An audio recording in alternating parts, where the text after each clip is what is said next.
자, 다음 수업은 문학 수업입니다. 문학은 우리가 기존에 있는 문학비책 수업을 원래 진행했었잖아요.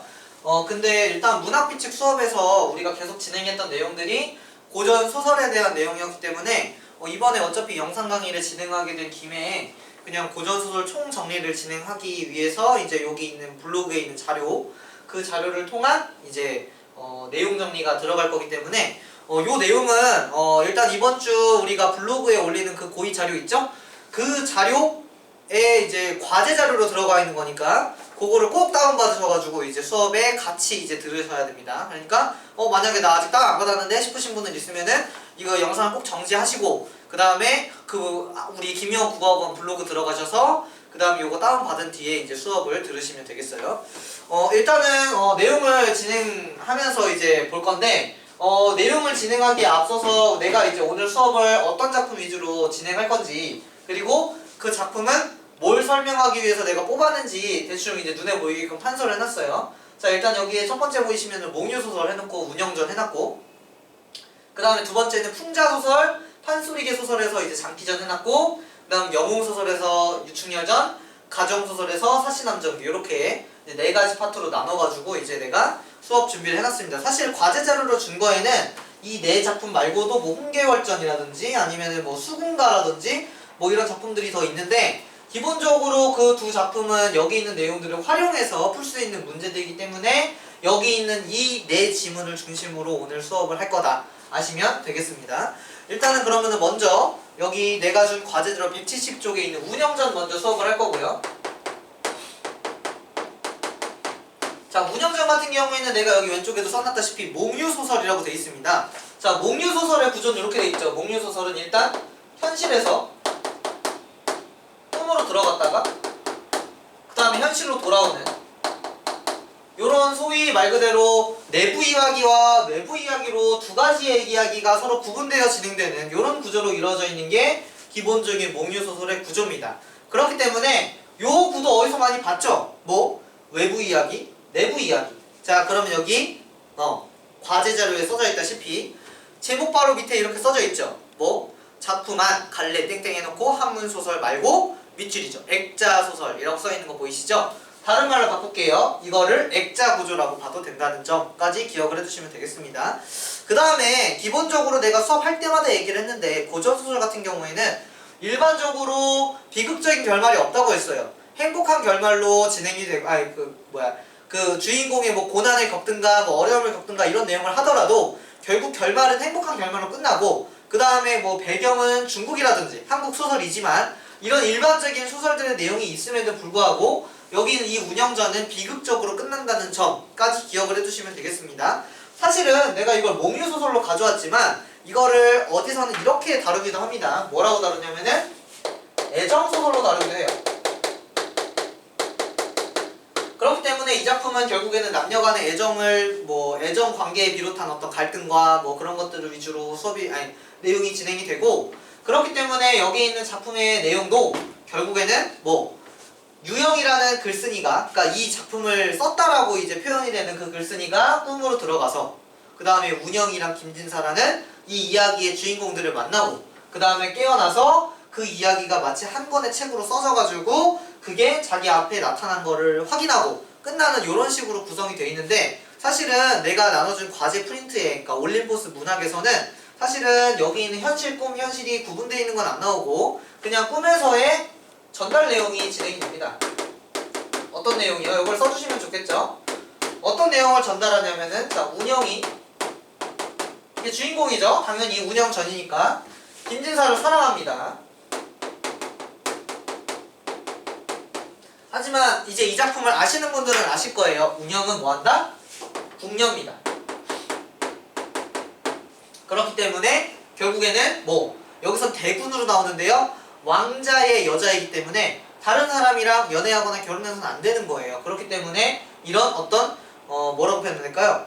신분적인 어떤 제약을 이기지 못하는 이런 모습들을 보여주는 게 이 작품의 갈등 구조의 핵심이라고 아시면 되겠습니다. 자, 그럼 본문 보도록 하겠어요. 자, 앞부분 줄거리부터 보도록 하겠습니다.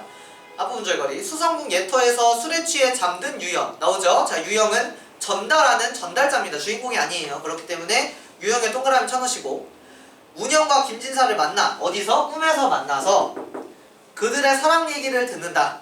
자, 그 다음에 안평대군의 손님으로 온 김진사. 자, 여기서 안평대군은 누굽니까? 윤영이랑 김진사가 서로 사랑하는 것을 막는 존재겠죠. 그렇기 때문에 여기서는 이 사람이 악당이 아님에도 불구하고 반동인물이 되겠죠. 그래서 운영과 사랑하는 사이가 됩니다. 누가? 김진사가 궁녀인 운영과 사랑하는 사이가 돼요. 자, 그러면 쭉쭉 보겠습니다. 대군이 그 지은 글을 보고 매우 칭찬하며 이렇게 말했습니다. 자, 근데 여기서요, 일단 그 지은 글에다가 네모를 치도록 하겠습니다. 글에 네모 치시고요. 자, 우리가 실제로 고전소설의 문제를 풀 때 또는 문제를 풀면서 내신에서 대비를 할 때 이런 소재들 있죠. 글 아니면 이따가 내가 설명하겠지만 뭐 담장 이런 소재가 나올 때 이 소재들이 어떤 의미로 나오는지가 너네들이 이해를 해야, 다시 말하면 이 작품에서 얘가 어떤 의미로 사람들한테 뭔가 갈등을 새로 일으키다든지 아니면 뭐 어떤 오해가 있었는데 그 오해를 풀어준다든지 이런 역할을 어떻게 하느냐에 따라서 내신에서 문제가 자유자재로 나올 수 있기 때문에 많은 친구들이 이거를, 내가 예를 들어 여기는 뭐라고 써놨냐면은, 자, 내신 주제 글 1번 일단 갈등을 시작하게 해요. 왜? 운영이 쓴 글이거든? 근데 김진사에 대한 사랑이 은근히 느껴져. 그러니까 안평대군이 의심하는 거지. 얘가 지금 누굴 좋아하나? 그럼 갈등이 시작되는 거죠. 자, 그 다음 두 번째, 이 갈등이랑도 이제 비슷한데요, 김진사와의 관계를 이제 의심합니다. 누가? 안평대군이. 그러니까 뭐한다? 이 글은 결국에는 이 뭐 작품의 이 지문에 있어서 되게 이제 중요한 내용인데, 너네가 이걸 철석같이 열심히 외우고 실제로 이제 시험 문제에 가가지고는 이런 내용이 없고, 이제 이 글은 뭐 안평대군이 뭐 김진사를 뭐 의심하게 하는 이런 내용이 아니라 안평대군이 이 사건에서 뭐 악당이 되게끔 하는 이런 식으로 말이 바뀌면 너희들이 이 내용을 이해를 못하면 그냥 이것만 딸랑 외우면은 결국엔 어차피 틀리는 거야. 그래놓고 이제 나한테 와가지고 선생님 국어 공부를 열심히 했는데 왜 점수가 안 나오냐? 내용 얘기를 안 하고 이걸 닥치고 외우니까 그렇지. 내가 그렇게밖에 얘기를 못하는 거예요. 알겠죠? 그래서 너네가 내용 이해하는 게 중요하니까 알아두시면 되겠고요. 자, 그럼 계속 보겠습니다. 매우 칭찬하며 이렇게 말했어요. 너희들의 글이 날로 훌륭해져서 내 마음이 무척 기쁘구나. 그러나 다만 그 다음 밑줄이죠.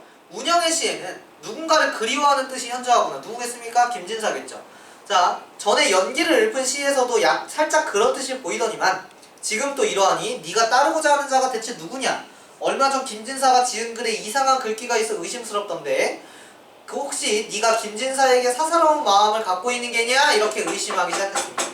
그럼 너네가 운영이면 뭐라고 할 거니? 네, 사랑합니다. 그럼 씨 바로 죽는 거예요. 자, 그러니까 그 밑에 A 보세요. 이제 운영이가 아주 거짓말을 뻔뻔하게 잘합니다.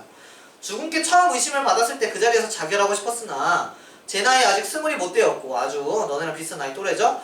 부모님을 다시 못한 채 죽는 것이 너무도 원통하여 부차히 목숨을 부지하고 고통을 참으며 지금에 이르렀습니다. 하오나 지금 또 의심을 받고 보니 한 번 죽는 것을 어찌 애석히 여기겠습니까? 천지 귀신이 삼엄하게 늘어서 있고 시녀 5사람이 잠시도 떨어져 있지 않건만 더러운 이름이 유독 제게만 돌아오니 첩은 이제 여기서 죽어 마땅합니다. 그럼 너네 여기서 A 어떻게 해석할 거니? 1번 운영이가 결백함을 호소한다. 2번 뭐다? 거짓말하고 있다. 이렇게 너네가 해석을 해야죠. 그러면 선생님 얘가 거짓말하는지 어떻게 알아요? 좋아한다고. 이 내용을 너네가 알고 있어야 뭐 A 부분이 운영이가 거짓말 하는지 안 하는지 알 거 아니야. 결국에는 그러면 고전소설 내가 수업할 때 늘 얘기하는 게 뭡니까? 인물관계죠. 왜 중요한지 알겠습니까? 자, 인물의 관계를 알아야 뭘 알죠? 결국엔 이 사건이 왜 일어났는지에 대한 모든 전말이 다 풀린단 말이에요. 그렇기 때문에 인물의 관계라는 거는 물론 아주 보잘것없는 인물도 중요하다고 했죠. 왜? 고전소설은 문제 낼 게 없기 때문에. 그래서 사실은 많은 친구들이 고전소설 너네가 이제 볼 때 또는 공부할 때 너무 어렵다, 이거 옛날 말이어가지고 내가 해석이 안 된다 그러는데 그 말을 하기 전에 너네가 정리해야 될 건 일단 인물관계예요. 그럼 또 이제 묻는 애들이 있어. 아니 무슨 말인지 못 알아듣겠는데 인물관계를 어떻게 파악하냐. 근데 그런 애들 내가 그 푼 거 보잖아? 그러면 인물이 누구 나오는지 표시도 안 해놓고 나한테 그래요. 그러니까 결국 핵심은 인물이 누구 나오는지부터 파악하시고요. 그 다음에 이제 이따가 뭐 사시남정기나 유충열전 하면서 얘기하겠지만 그 인물, 한 명의 인물이 다른 이름으로 이름이 바뀌죠. 그러면 그 인물의 이름이 바뀌는 것까지 너네들이 얼마나 파악하고 있느냐? 결국에 이게 다야. 계속 얘기하지 마. 그러니까 그거를 기억하면서 보시면 되겠습니다. 자, 그 다음 중략 해놓고 내가 늘 중략은 중요하다고 하죠. 왜? 장면이 전환되니까. 장면 전환됩니다. 즉 지금 갈등이 시작되는 부분에서 장면 뿅 전환됐어요. 그 다음 보겠습니다. 대군이 서궁 시녀 5사람. 자, 여기서 이 5사람 뭐예요? 모두 다 중요하다. 모두 다 중요해요. 그래서 뜰 안에 붙잡아와 곤장이며 형벌기구를 눈앞에 버려두고 분부를 내렸습니다. 이 5사람을 죽여 다른 사람들에게 경각심을 주도록 하라. 또 곤장 등자들에게 분부를 내렸습니다. 곤장 숫자를 세지 말고 죽을 때까지 치도록 하라. 뭔진 모르겠지만 장면 전환되는 중에 갈등이 최고조에 이르렀네요. 우리 5사람이 말했습니다. 한 말씀만 올리고 죽기를 바라나이다. 대군이 말했습니다. 무슨 말이더냐? 실정을 남김없이 적어 바치라. 은섬의 진술은 이러했습니다. 자, 5사람 중에 한 명. 일단 동그라미 쳐야죠. 은섬. 남녀의 정욕은 음양으로부터 부여받아 귀천을 막론하고 사람이라면 누구나 가지고 있습니다. 그런데 한번 깊은 궁궐에 갇히고 난 뒤에는 이 한 번 외로운 그림자와 짝하여 꽃을 보고 눈물을 삼키고 달을 마주해서는 슬픔으로 넋이 나갑니다. 자, 사실상 그러면은 은섬이 하는 얘기 누가 하는 얘기입니까? 작가가 하는 얘기죠. 왜? 결국에 궁녀가 되면은 영원히 다른 남자랑 연애도 못하는 거야. 그러니까 이것에 대해서 이 글쓴이는 비판적인 생각을 가지고 있는 거죠. 왜? 그렇지 않았으면은 안평대군을 나쁜 사람이라고 설정을 아예 안 했겠지. 그러니까 여기 있는 내용은 결국에 은섬 이퀄 작가다. 이렇게 이해하셔도 되겠고요. 자, 그러면은 쭉쭉쭉 내려가다가 궁궐담장이라는 부분이 나옵니다. 궁궐담장. 맨 밑에서 넷째 줄 위에 있어요. 궁궐담장. 을 넣기만 하면 인간 세상의 즐거움을 알 수 있건만 그렇게 안 한 것은 그럴 만한 힘이 없어거나 그러고 싶은 마음이 없어서였겠습니까? 그 다음 밑줄이죠.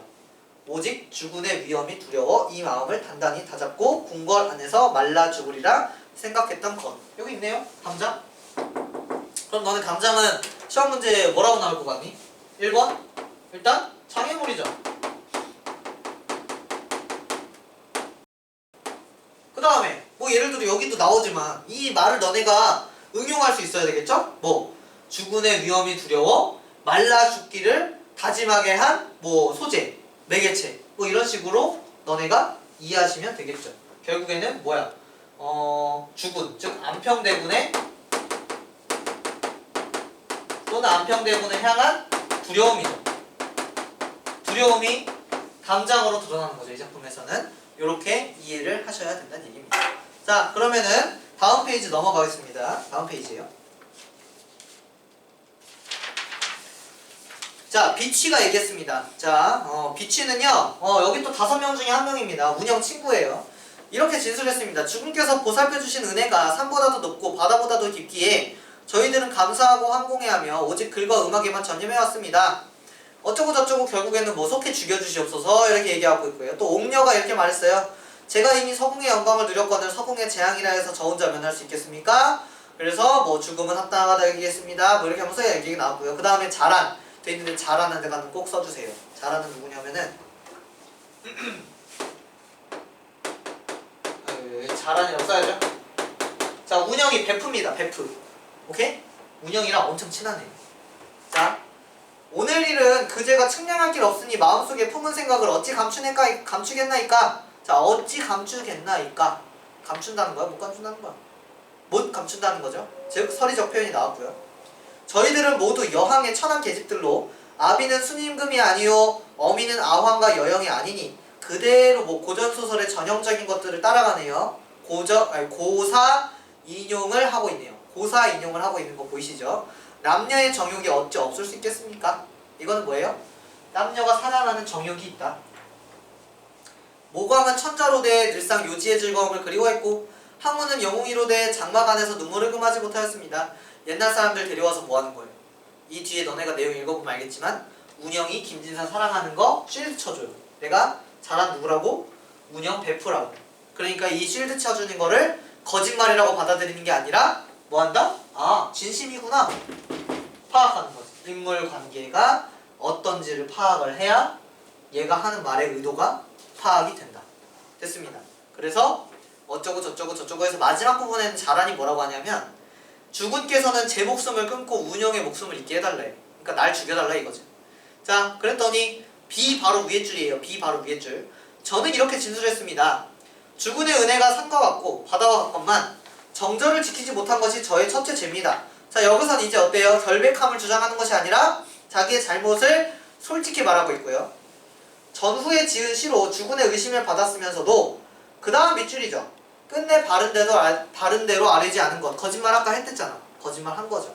그래서 어쩌고 저쩌고 저쩌고 결국에 B 마지막 줄 자결하겠나이다. 이렇게 내용이 나옵니다.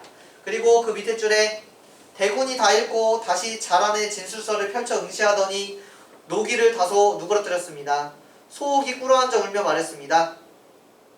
그 다음에 어쩌고 저쩌고 저쩌고 저쩌고 해서 결국에 소옥이라는 친구도 운영이를 실드 쳐줍니다. 그러니까 결국에 여기 있는 이 5명의 친구들 있죠? 이 5명의 친구들은요 다 운영을 감싸주는 거야. 또는 그냥 죽일 거면 날 빨리 죽여달라 이런 식으로 스스로 자책하면서 이제 끝내고 있는 게 이 작품에서 이 인물들의 태도죠. 근데 여기서 중요한 건 뭐냐면은 자 분명히 대군의 화는 풀렸습니다. 마지막 줄 쪽에 보시면 대군의 노기가 점점 풀어져 저를 별땅에 가두고 나머지 사람들은 모두 풀어주었습니다. 그 다음에 밑줄이죠. 그 다음 그날 밤 저는 비단수건으로 목을 내 스스로 목숨을 끊었대요. 뭐야? 비극적으로 결말되는 거죠. 그래서 여기에 비극적 결말이라는 특징을 가지고 있다는 거까지 알아두시면 되겠습니다. 오케이? 비극적 결말입니다. 물론 여기서 얘네들이 죽어요. 그래가지고 결국에는 뭐 유영이라는 전달자, 너네 헷갈리면 안 돼요. 운영은요 여기 있는 여자 주인공이고요. 유영이 누구냐면은 이 이야기를 대신 꿈으로 들어가서 들어주는 사람이야. 그래서 얘기하지만 얘는 전달자라고 했습니다. 그래서 이 전달자가 뭐 한다고? 운영이랑 김진사의 스토리를 꿈에서 듣고 현실에서 우리한테 전달해주는 어떤 그런 스타일이니까 그런 식으로 너네가 이해하시면 되겠다는 얘기니까 그러면 여기까지 보고 정리하시면 되겠고요. 중요한 거는요 172쪽에 보시면 서술형 1번 있습니다. 서술형 1번 웬만하면은 내가 이제 이쪽 판서를 이제 차근차근 아껴서 쓰고 있는데 자 서술자의 위치라는 얘기가 나오는데요. 자 분명히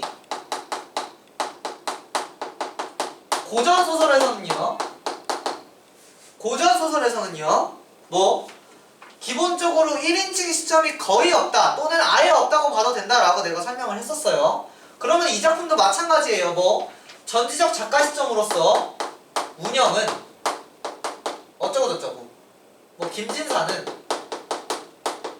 어쩌고 저쩌고 이런 내용이 나온단 말이야. 근데 여기서 중요한 건 뭔지 알아?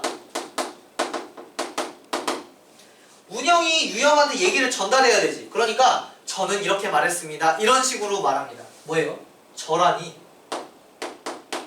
저는 1인칭 시점이 부분적으로 나오는 거 보이십니까? 사실 이 문제를 물어보는 데 있어서는 이 위에 있는 전지적 작가 시점에 대한 문제만 물어보는 걸 수도 있거든? 근데 실제로 이 문제를 풀 때 내가 이제 추가적으로 설명할 수 있는 내용 또는 너네들이 질문할 수 있는 내용 중에 하나가 뭐였냐면 이거 1인칭 시점도 가능하지 않냐 라고 물어봤을 때 오 가능하다 이렇게 내가 대답을 할 수 있을 것 같으니까 그렇게 너네들도 여기다가 정리를 해놓으시면 되겠습니다. 물론 안 쓸 확률이 매우 높지만 예, 제발 쓰시고 공부를 하시면 좋지 않을까요? 그러면 다음 페이지 넘어가서 풍자 및 판소리계 소설 장기전입니다. 이거 나랑 고전문학 특강 들으신 분들은 알아요. 왜냐하면 내가 이 작품을 고전문학 특강 할 때도 좋아한다고 얘기했었거든. 왜 좋아하냐면은 기본적으로 내가 이제 허세 있는 남자들을 안 좋아해요. 기본적으로 좀 이렇게 겸손하고 좀 이렇게 뭔가 올바르고 이런 사람이 좀 이제 내 취향이지 뭔가 나 뭐 그냥 할 수 있어 막 이런 식으로 허세 부리는 애들 별로 안 좋아하는데 물론 이제 그 허세가 실력이 이제 같이 있으면은 그 허세가 아니긴 해. 그러니까 예를 들어서 뭐 손흥민이 그냥 뭐 이렇게 하면 골 넣을 수 있죠 이렇게 얘기하면은 우리가 누가 뭐라 하겠어. 그 사람은 골을 넣을 텐데. 그러니까 이 사람은요 여기서 장기는요 그런 존재가 아니야. 자기가 실제로 제대로 알지도 못하면서 뭐 아는 척하고 까투리 혼내고 막 이런 내용이 나오니까 그게 아주 내가 이제 얘가 당하는 모습이 통쾌하다 이거죠. 자 그러면은 여기서 일단은 거기 제목 밑에다가 요걸 써주시면 좋겠어요. 뭐를? 풍자 소설이자 판소리계 소설이라는 걸 좀 써주시고요. 써주세요.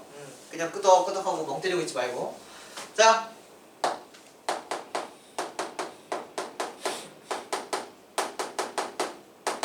풍자 소설이라는 건 기본적으로 돌려 말하기의 특징을 가지고 있죠. 오케이? 자, 그렇기 때문에 이 작품도요, 실제로 그때 당시에 가부장적인 권위를 가진 어떤 남자들을 직접적으로 비판하기보다는 그걸 어때? 동물, 즉 수컷 꿩을 통해서, 수컷 꿩인 장기를 통해서 표현한 거죠. 다시 말할게요. 수컷 꿩을 빌려서 표현하는 거.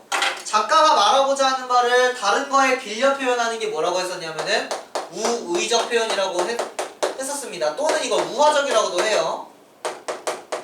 자, 얘는 그러니까 이 특성만으로도 충분히 풍자소설인 거를 너네가 알 수 있고요. 자, 그 다음에 이제 판소리계 소설이라는 걸 너네들이 기억해 주시면 좋겠는데, 자, 이거는 내가 일단 지난주에 수업을 했습니다. 동탄에 있는 친구들은 내가 수업을 했는지 정확히 기억이 안 나는데, 판소리계 소설 같은 경우에는 실제로 이런 식으로 구성이 된다고까지 죽전에서는 설명을 했어요. 자, 원래 구전되던 이야기가 판소리로 구성이 되고, 그 판소리가 너무 재밌어서 소설로 기록이 됐다. 이렇게 내가 정리를 지난주에 해드렸고요. 자, 그러면은 너네가 정리하다시피 내가 수업할 때도 얘기했죠. 판소리라는 거는 기본적으로 뭐다? 공연이다. 노래다. 라고 설명했기 때문에 너네들은 다시 한번 기억하셔야 돼요. 뭐를? 판소리계 소설은 글이지만 문문적인 성격을 가지고 있다. 기억하셔야겠죠? 플러스, 자, 판소리는 누가 즐겼다? 하면은 이제 많은 친구들이 기본적으로, 판소리를 즐긴 애들은 기본적으로 양반이 아니라 서민이겠군, 이렇게 생각할 수 있는데, 내가 얘기했죠? 이거는 양반, 서민 모두 즐겼다 라고 설명했고, 그렇기 때문에 양반의 한자어, 서민의 비속어 모두 나타나는 게 이 작품들의 특징이라고까지 설명했었습니다. 자, 그러면 이 작품은 굳이 다 읽어가지고 설명할 필요는 없을 것 같고요. 특히 188쪽에 그 꿩이 아니라 까투리가 장기한테 너 그 콩 먹지 마라, 그 콩 덫이다, 너 그거 먹으면 죽는다, 그렇게 얘기하는 부분과 장기가 에이 무슨 소리냐, 그거 먹어도 안 죽는다, 이렇게 서로 대화로 싸우는 장면이 있어요. 그 내용을 너네들이 보고 이게 이렇게까지 어렵게 설명이 될 수 있구나 아시면 되겠습니다. 자, 그러면은 본문 보도록 하겠습니다. 앞부분 줄거리예요. 보라매 포수에게 쫓긴 장기는, 자, 보라매가 뭐냐면요, 매의 종류입니다. 맹금류 있죠, 맹금류. 자, 매나 포수한테 쫓긴 장기, 동그라미죠. 자, 장기는 뭐라고요? 수컷 꿩. 엄동설안의 까투리 동그라미, 암컷 꿩. 사실 얘가 주인공입니다. 아들 딸을 거느리고 들판으로 나온다. 먹을 것을 찾아 들판을 헤매다가 그 다음 네모죠. 콩 한 알. 만약에 장기전이 내신에 나오면 콩 한 알의 의미가 상당히 의미심장하겠죠. 이것을 먹으려고 한다. 좀 전에 스포했습니다. 이거 덧치라고요. 자, 그럼 보겠습니다. 까투리 하는 말이, 그 콩 먹고 잘 된단 말은 내 먼저 말하오리다. 잔디찰방 수망으로 황천부사 제수하여 청산을 영이별하오리니 내 원망은 부디 마소. 벌써 못돼. 글씨가 니네 그 눈에서 튀어나가지. 뭔 소리인지 하나도 모르겠죠. 자, 물론 여기 왼쪽 밑에 막 이제 해설 보고 막 하려고 노력을 할 거야. 잔디찰방이 뭐야? 재치있게 지어낸 벼슬 이름? 수망이 뭐야? 황천부사가 뭐야? 뭔지 하나도 모르겠지? 근데 너네가 알아둬야 할 내용은 뭐게요? 영이별이죠. 영이별. 뭔진 모르겠으나 영이별. 영이별하오리니 원망하지 마라. 즉, 그 콩 먹으면 우리 이별하게 된다. 다시 죽어 너, 이렇게 얘기하는 거죠. 자, 고서를 볼 양이면, 고서가 뭐예요? 옛날 책을 볼 양이면 고집불통 과하다가 패가망신 몇몇이고, 뭐야? 고집을 부리다가 패가망신, 집 다 망하게 한다고. 진시황 몹쓸 고집 부소말 듣지 않고 민심소동 40년에 2세 때 실국하고 초패왕의 어리석은 고집 범증의 말 듣지 않다 8천제자 다 죽이고 무면도 강동하여, 자문이사 하여 있고 쭉쭉쭉쭉쭉쭉쭉 나옵니다. 자, 거기다가 써놓으시면 되겠죠. 이게 바로 판소리 개소설의 고사 이등이구만. 에? 근데 여기 있는 내용들을 다 이해하는 게 중요하다, 안 중요하다? 안 중요하다. 그냥 너네가 알아둬야 될 내용은 뭐다? 아, 결국에는 뭐 여기에 있는 진시황이든 초패왕이든, 사실 초패왕은 항우입니다. 항우가 실제로 중국 역사에서, 너네 이 말 들은지 모르겠지만 초한지라고 해가지고 초나라랑 한나라랑 싸운 이제 옛날 역사가 있어요, 중국에서. 근데 그 중에서 초나라의 왕이 이제 항우였고 한나라의 왕이 유방이었습니다. 근데 그 초나라의 왕인 항우가 고집이 되게 세고 자기 힘만 세가지고 부하들을 많이 안 믿었던 거야. 그러니까 결국 누가 이겼겠니? 그 한나라의 이제 유방이 이겼지. 그러니까 그 내용을 비판하는 거고, 네 고집 부렸다가 나라 망했다, 뭐 이런 내용이지. 자, 그 다음에 뭐 굴삭녀 뭐 옳은말도 어쩌고저쩌고 뭐 얘기 나오는데, 자, 그럼 너네가 뭐 항우도 알아야 되고 국어 공부할 때 이런 거 다 알아야 되냐? 몰라도 돼요. 그냥 너네가 아는 건 뭐다? 얘네들이 너 죽으니까 조심해라, 그 내용만 너네가 알아채면 나머지 내용들은 그냥 쭉쭉쭉쭉 그냥 아, 이런 내용인가 보다 하고 넘어가면 돼. 됐죠?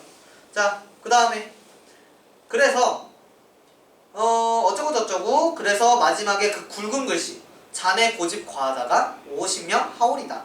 자, 됐습니다. 자, 그 다음에 그 밑에 장기가 얘기합니다. 장기란 놈 하는 말이 콩 먹고 다 죽을까 고서를 볼짝시면, 자, 얘도 또 옛날 책을 봤대.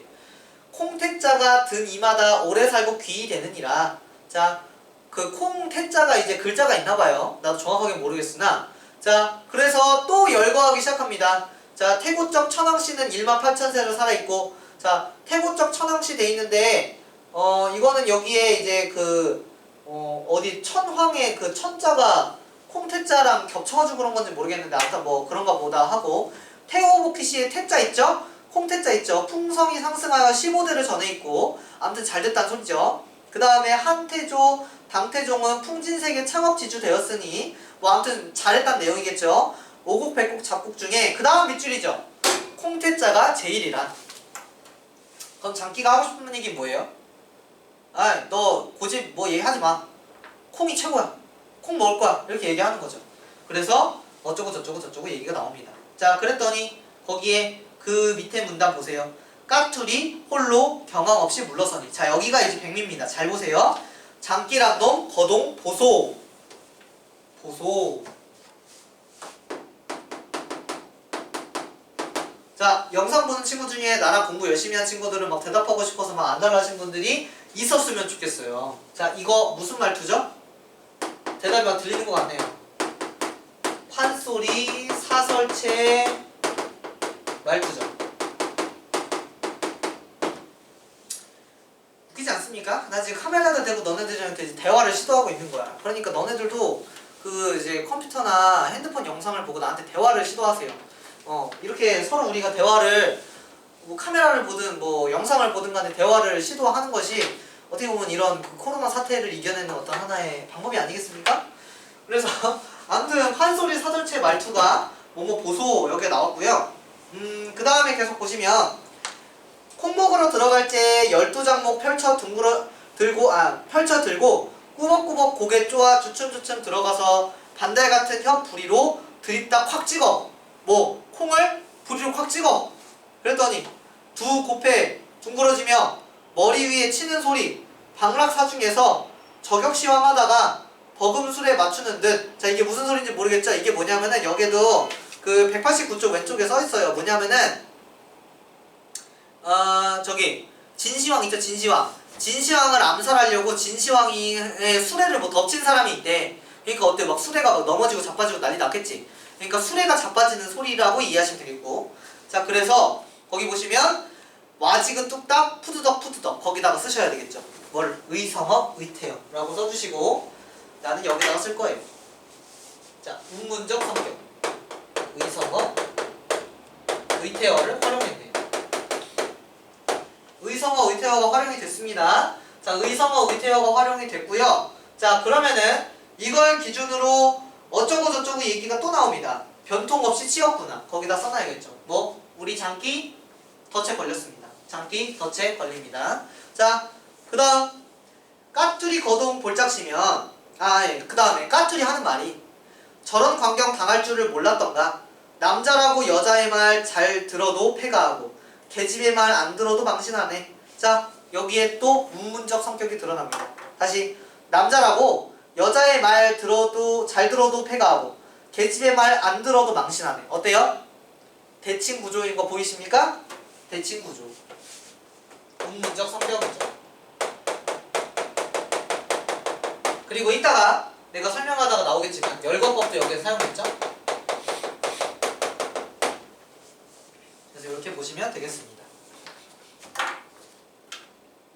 그 다음에 여기까지만 이제 설명을 하고 이 뒤에 있는 내용에서는 중요한 것만 설명하도록 하겠습니다. 자 보시면 까투리 거동 볼짝시면 상하평전 자갈밭에 자락머리 풀러놓고 당글당글 구르면서 가슴치고 일어나 앉아 잔디풀을 쥐어뜯어 애통하며 두 발로 구르면서 성풍지통 극진하니 아오바드 12딸과 친구 번임내도 불상타 의논하며 좁은 애곡하니 가련공산 남옥천의 울음소리 뿐이로다. 자, 이 울음소리는 의인법 아니에요. 까투리의 울음소리입니다. 그렇기 때문에 너네가 여기다가 이해하시면 되겠죠. 판소리 소설의 특징 중에 하나죠. 또 뭐를?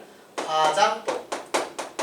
사실 과장법은 내가 여기 판소리계 소설의 특징 중에 여기에 없었기 때문에 추가적으로 쓰는 거니까 추가적으로 정리해 놓으시면 되겠어요. 자, 과장법이 사용되었고요. 자, 그 다음에 까투리 슬픈 중에 하는 말이 공산야월 두견성. 너네 두견성에 이 두견이란 단어 알아두셔야 됩니다. 이게 두견세고요. 두견세는 보통 이별의 슬픔을 노래하는 새입니다. 그렇기 때문에 여기서 두견성은요, 두견세의 울음소리란 뜻이에요. 그래서 슬픈 회포 더욱 슬프다. 남편이 죽었으니까 이제 죽게 생겼어요. 자, 그래서 다음 페이지. 독약이 고구나 이어병이요. 이건 뭐냐면은 건강에 좋은 약은 뭐 입에 쓰다 이런 내용이에요. 자, 충원이 여기나 이여행이라 하였으니 자네도 내 말 들었으면 저런 변 당할 손가 답답하고 불쌍하다. 우리 양주 좋은 금술 누구에게 말할 소냐. 자, 말할 사람이 없다는 뜻인데 말할 수 있을까? 이렇게 물어보는 식으로 표현했으니까 얘는 또 서리적 표현도 나와 있고요. 자, 그 다음에 어쩌고 저쩌고 저쩌고 저쩌고 해서 뭐 장기가 이제 곧 죽을 시간이 얼마 남지 않았습니다. 자, 그럼 바로 A로도 내려갈게요. A로. 첫째 줄입니다. A에. 이제는 속절 없네. 저편에 동자 붙여 첫 새벽에 떠나가고. 무슨 소리입니까? 눈에 동자 붙여. 그 눈동자의 어떤 그 생기가 한쪽은 날아갔어. 이 편은에 동자 붙여 지금 떠나가려고 파랑보에 보찜 싸고. 어때? 이쪽 눈에 있는 총기가 사라지고 있어. 뭐야? 장기가 죽어가고 있어요. 곤방대에 부처물고 길목버선 간발하네. 애고애고 이내팔자 이다지 기박한가. 상부도 자주 한다. 자, 상부는 써놔주세요. 이거는 남편이 죽는 겁니다. 상부도 자주 한다. 남편이 죽는 거. 자, 그래서 여기에 이제 열거법이 내가 나온다고 말했던 게 뭐냐면, 자, 이제 남편이요. 여기 여러 명이 나옵니다. 자, 거기 보시면은 그 옆에 첫째 낭군 첫 번째, 밑에 줄에 두 번째 낭군 두 번째, 오른쪽에 셋째 낭군 세 번째, 그 다음에 그 밑에 이번에 죽은 애가 네 번째야. 네 번째 낭군입니다. 그리고 너네가 이제 이 작품을 다 읽어볼 기회가 있으면 읽어보면 좋겠지만, 뭐 아마 못 읽을 거예요. 이 작품 끝까지 읽어보면은 결국에는 또 재혼합니다. 까투리가 또 재혼하니까 결국에는 뭐 남편이 많은 거지.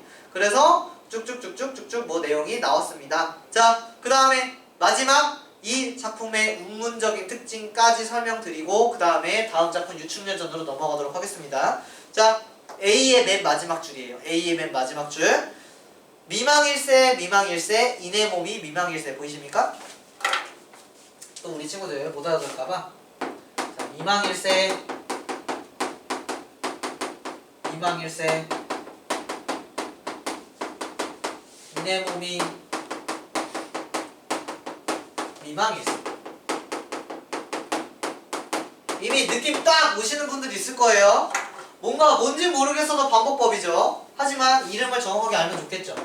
A, A, B, A 반복 구조입니다. 그리고 뭐 판소리계 소설의 운문적인 성격을 여기서 또 드러내고 있다는 것까지 알아두시면 되겠죠. 그러면 여기 있는 작품 설명은 끝났습니다. 사실 내가 너네한테 시간 주고 1번 문제 같이 한번 해보고 싶은데 요 내용은 일단은 아직 안 풀었을 테니까 시간 줘볼 테니까 잠깐 나도 영상을 끊을게요. 끊었다가 시간 주고 그 다음에 칠판 좀 지웠다가 다시 이거에 대한 해설을 하도록 하겠습니다. 자, 그럼 장기전 답 맞추고 그 다음에 나머지 유축열전 사시남전기까지 설명하도록 하겠습니다. 일단 장기전 1번의 답은 3번이죠. 내가 이 문제를 왜 했는지 알겠지? 결국에는 고전소설은 인물 싸움이다.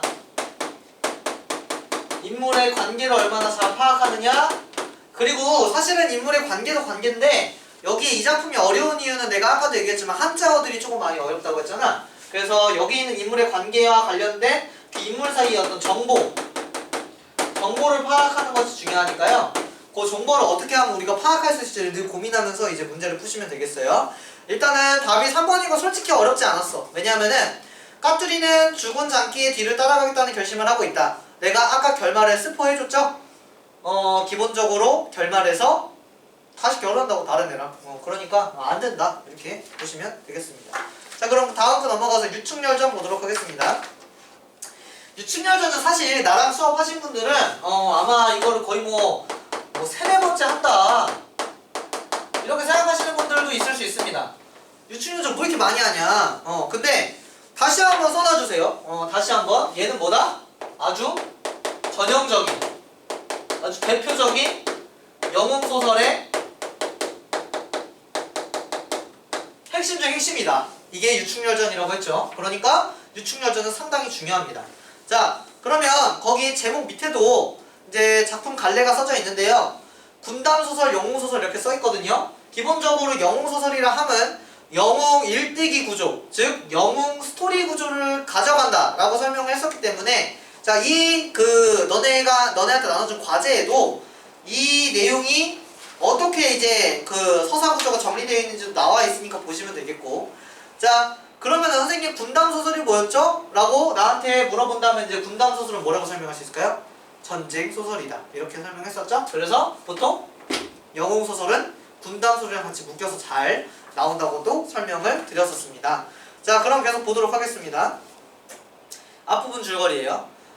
중국 명나라 때 내가 그랬죠? 아주 전형적인 또는 아주 대표적인 영웅소설이다. 근데 이거는 그냥 영웅소설일 뿐만 아니라 아주 대표적인 고전소설이기도 합니다. 그래서 내가 가져온 거예요. 자, 그러면은 아주 대표적인 고전소설인 이유 첫 번째, 배경이 중국이다. 두 번째, 결말이 행복하다. 그 다음 세 번째, 우연적이고 비현실적이다.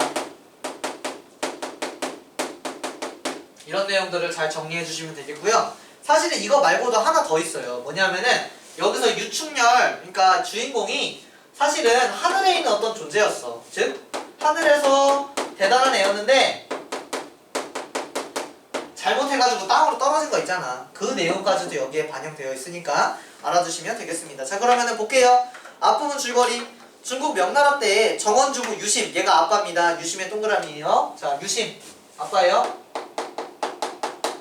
얘는 남악 형산에 치성을 드리고 영웅의 기상을 지닌 충렬을 낳아 기릅니다.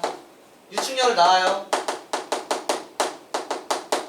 자, 근데요, 역심을 품은 정한담 일파. 너네가 혹시나 이 단어 모를까봐. 역심은 뭐냐면 반역의 마음을 가지고 있는 정한담 일파가 유심을 모함하여 귀양을 보냅니다. 그러면은 여기서 너네가 이해하셔야겠네요. 얘랑 대립하는 존재는 누구다? 정한담 일파다. 정한담 일파가 유심을 모함하여 귀양 보내고 충렬은 죽음의 위기를 벗어나 승상 강의주의 도움을 받는다. 옆에 강의주 조력자죠. 이렇게 되고, 자, 그 다음에 강의주마저 정한담에 의해 귀향을 가게 되고 충렬은 도승을 만나 도수를 배운다. 도승도 나오네요.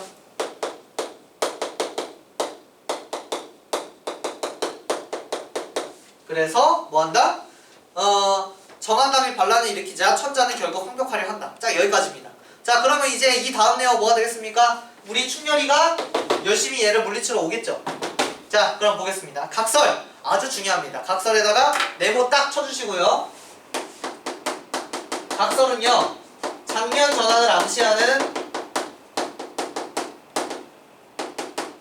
고전소설 키워드입니다. 고전소설 키워드예요. 각설 아시겠죠? 요거 기억해 두시고. 자 그럼 계속 보겠습니다. 밑에 충렬이 금산성 아래에서 만기하다 형세가 급한 것을 보고 일광주와 용린갑의 장성검을 높이 들고, 이거 다 뭐예요? 기본적으로 무기 또는 갑옷 이런 겁니다. 천사마를 채찍질해. 이거 천사마가 뭐예요? 말 이름이에요. 명진으로 달려갔다. 중군소에 들어가 조정만에 성명을 올려 싸우기를 청한데 중군이 바삐나와 손을 잡고 울며 왈. 그대의 충성은 지극하나 지금 황상. 자 황상에다 쓰십시오. 천자. 천자 누구예요? 황제.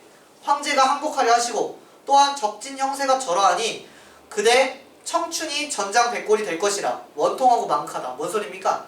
네가 아무리 뭐 지금 용기가 가상하고 열심히 뭔가를 하려고 해도 황제가 죽은 끝이잖아. 황제가 죽으려고 한다. 원통하고 망극하다 이렇게 얘기한 거야.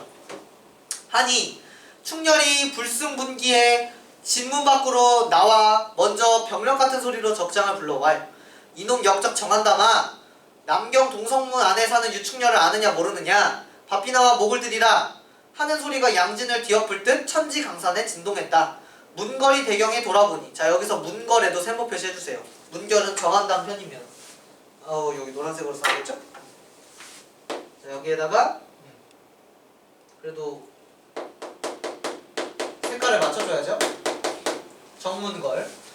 정문걸을 보고 얘기를 하니 정문걸이 대경에 돌아보니 일광투구에 안채가 쏘이고 용린갑은 혼신을 감추었으며 천사만은 비룡이 되어 운무 중에 쌓이어 공중에서 소리만 나고 제 눈에는 보이지 않으냐는지라. 뭐 하는 거예요?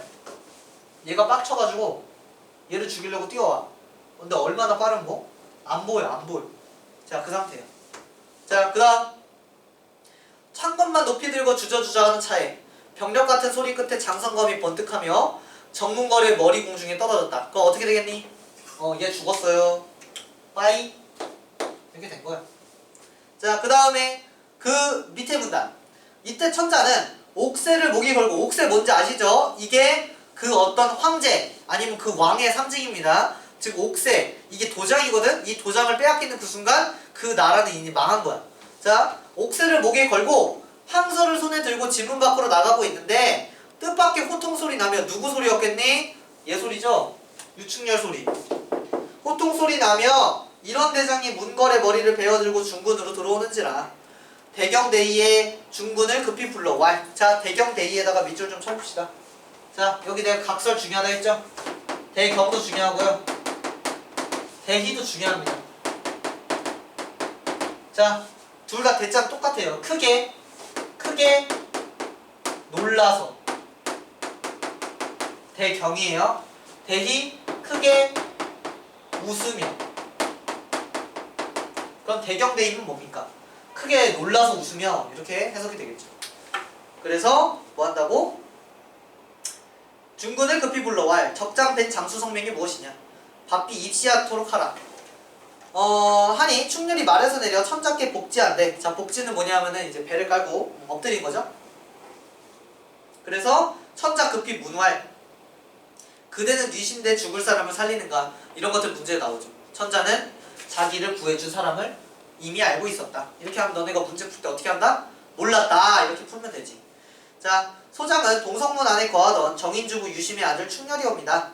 그가 주류개걸을 하여 만리밖에 있었다가 아비원수 갚으려고 여기 잠깐 왔었거니와 폐하께서 정한담에게 핍박을 당하리라고 꿈에도 생각하지 못했나이다.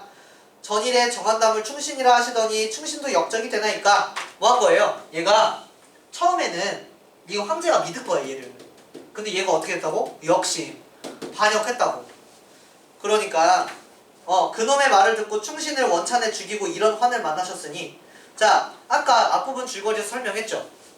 얘 유배가, 얘 유배가, 얘만 남아가지고 그러니까 반역한 거야. 그러니까 얘가 이제 천자한테 뭐라고 한마디 하는 거죠. 그래서 어쩌고 저쩌고 합니다. 그랬더니 자 그 밑에 줄 하고 슬피 통곡하며 머리를 땅에 두드리니 산천초목도 슬퍼하고. 다시 한번 쓰세요. 의인법이죠. 진중 군사들 가운데 낙로 아니하는 사람이 없더라. 낙루는 뭐냐면 루가 눈물 루자입니다. 눈물이 뚝뚝 떨어지다는 거예요. 낙이 떨어질 낙자죠. 자, 그럼 다음 페이지 넘어가도록 하겠습니다.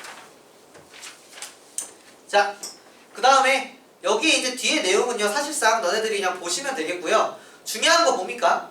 192쪽에 왼쪽 밑에 있는 뭐예요? 작품 구조도에 늘 내가 중요하다고 다루는 영우 일대기 구조죠. 자, 거기에 써놔주세요. 어디에? 작품 구조도 옆에다가 영웅 일대기 구조라고 쓰시고, 자, 여기에 고기와절통, 비정상적인 출생, 탁월한 능력, 유년기의 위기, 구출 및 양육, 성장 후 위기, 고난 극복 이렇게 구성되어 있는 것들을 잘 기억해 주시란 얘기죠. 왜? 내신에 자주 나오니까. 이렇게 알아두시면 되겠습니다. 일단 유충여전 설명 끝이에요. 아, 물론 여기에 한 명 더 나와요. 그래서 이것도 써주시면 좋겠죠? 최일기라는 데가 있어. 그래서 여기 한 명 더 나오니까 이런 식으로 인물이 구성된다 까지 알아두시면 되겠습니다. 자, 그러면 다음 페이지에 사시 감정기까지 하고 그러면은 여기서 이제 문학 수업을 끝낼 거고요. 지금 고2 이제 영상 강의 같은 경우에는 구성이 어떻게 되냐면은 기본적으로 아까 이제 내가 더 먼저 찍었어요. 독서 강의를. 독서 강의 이제 1차로 올라가고 그 다음에 2차로 지금 이 문학 수업 올라가고 그 다음 3차로 이제 품사랑 문장 성분을 너네가 워낙 어려워해가지고 그거 관련한 이제 생기초 특강이라고 해야 될까요? 생기초 특강을 이제 어쨌든 깔아요. 근데 그거는 뭐 고 1, 2, 3 구분 없이 그냥 너네들이 다 들어야 되는 부분이고 기본적으로 그 생기초 특강을 할 때도 강조할 거야.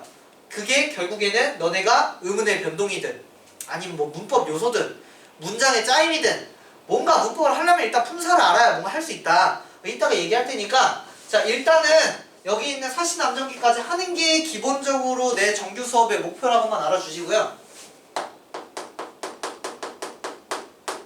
만약에 내가 추가적으로 문법이 도저히 어렵다, 잘 모르겠다 그러면은 내가 그 찍어놓는 그 문법 영상 있죠? 그거를 듣고 공부를 하시면 되겠습니다. 오케이? 아시겠죠? 자, 그러면은 자, 마지막 사시남정기 보도록 하겠습니다. 자, 사시남정기 같은 경우에는 여기 밑에다가도 써놨지만 가정소설이라고 돼 있죠? 자, 가정소설이라는 게 뭐였냐면은 기본적으로 한 가족 내에서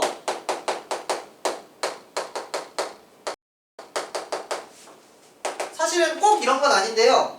사시남정기 기준으로 설명해야 되니까 처척 간의 갈등이 되겠습니다. 처척 간 애야 의야 의 갈등이 되는 거죠. 자, 무슨 소린지 알겠습니까? 여기서 처첩이 뭡니까? 첫 부인과 그 다음에 첫 두 번째 부인이라고 하기에는 그렇지만 아무튼 간에 뭐야 부인들 간에 위계관계가 있었던 거죠. 그러니까 서로 싸웠던 거죠. 자, 늘 얘기하는 인물 관계 다시 들어갑니다. 자, 여기에 앞부분 줄거리를 통해서 설명하도록 하겠습니다. 앞부분 줄거리 중국 명나라 명나라 나오죠? 배경 중국이고요. 자, 재상 유희. 자, 유희가요 아들을 낳아요. 그게 누구냐면은 연수를 낳습니다. 자, 근데 우리 유연수가요 연수는 15세의 과거에 급제하여 한림 박사가 된대요. 중요한 내용도 나오네요. 자, 이거 내가 문학비책 설명할 때 설명했었습니다. 자, 이제부터 유연수는 한림 박사가 된 그 순간부터 이름이 뭐가 된다? 이름이 뭐가 된다? 유한림이 된다. 알겠어요? 같은 사람이라고요. 자, 다른 말 바꾸면 날 보고 뭐라고 하는 거야? 김 강사, 김 선생 뭐 이런 식으로 부르는 거랑 유사하다고 이해하시면 되겠고 그 다음에 얘가 사씨랑 결혼을 해요. 사씨랑 결혼하는군. 근데요 사씨는 결혼한 지 10년이 지나도록 자식을 낳지를 못해요. 그러니까 후세를 이룰 수 있도록 첩을 드릴 것을 얘가 권유합니다. 그래서 첩을 드린 게 누구냐면 구씨입니다. 이렇게 두 명과 유연수는 결혼을 하게 되는 것이죠. 자, 근데 여기서 우리 교씨는 그래서 얼마 지나지 않아서 뿅 하고 아들 유장주를 낳습니다. 됐죠?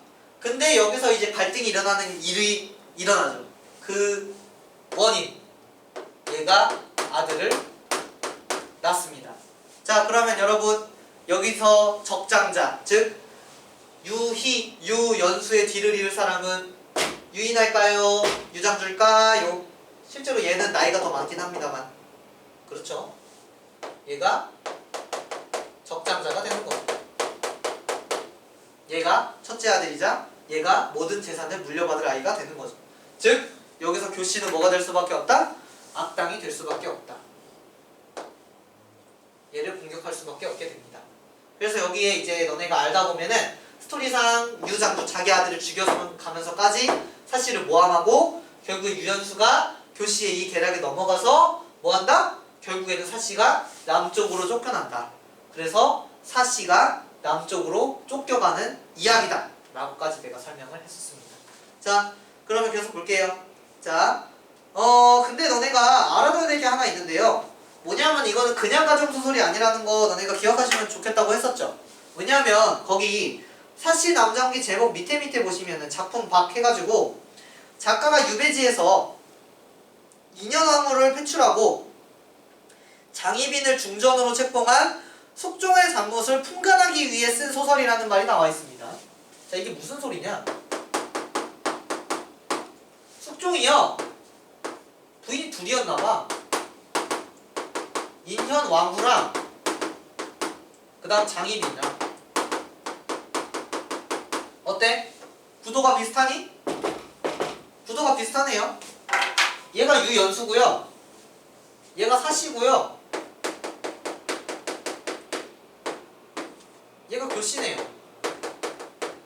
그러면 이 글쓴이는 누구를 응원한다? 제목부터 사씨 남정이니까 이 사람을 내쫓는 거에 대해서 뭔가 비판하거나 뭐 숙종한테 한마디 하고 싶었던 거죠.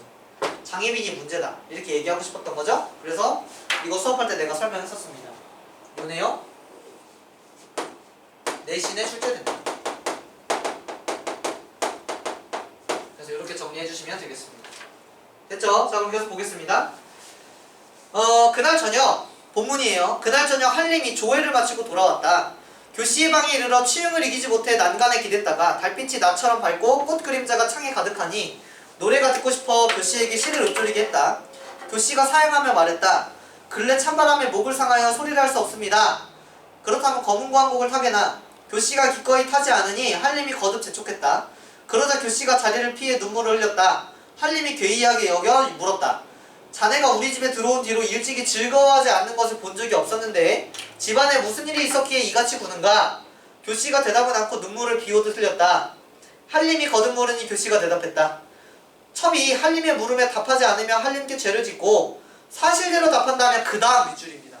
부인께 죄를 지을 것이니. 이 부인이 누굽니까? 사씨죠. 자, 스토리 지금 이해되셔야 돼요. 교씨가 노래를 부르라고 유연수가 시켰는데 노래를 안 해. 왜 그렇게 된 거냐고 물어보니까 교씨가 말한 거야. 사실대로 말하면 여기 뭐라고 써있어? 사실대로 말하면 얘한테 죄를 짓고 사실대로 말하지 않으면 너한테 죄를 짓는다. 이렇게 말하니까 우리 유연수는 그럼 어떻게 생각했니? 아주 궁금해 죽었죠. 자, 그래서 계속 나옵니다. 첩이 어쩌고 저쩌고 해서 답하기도 어렵고 답하지 않기도 어렵습니다. 자네를 허물지 않을 것이니 숨기지 않고 말하게. 이렇게 유연수가 말합니다. 교씨가 눈물을 거두며 대답했다.